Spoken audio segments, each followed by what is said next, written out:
আগামীকাল তার জানাজা অনুষ্ঠিত হবে, দাফন হবে।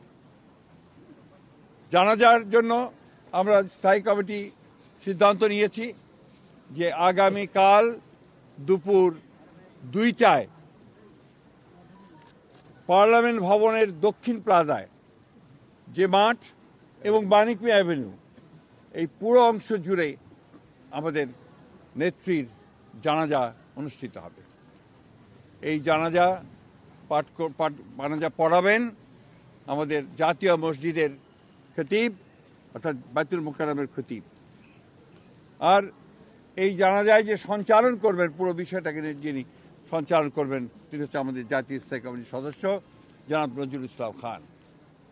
এরপরে আমাদের স্বাধীনতার ঘোষক, বহুদলীয় গণতন্ত্রের প্রবর্তক, বাংলাদেশের আরেক কিংবদন্তির নেতা যাকে রাখাল রাজা বলে এই দেশের মানুষ, তার মাজারে তারই পাশে আমাদের এই মহান নেত্রীকে সমাধিস্থ করা হবে, দাফন করা হবে।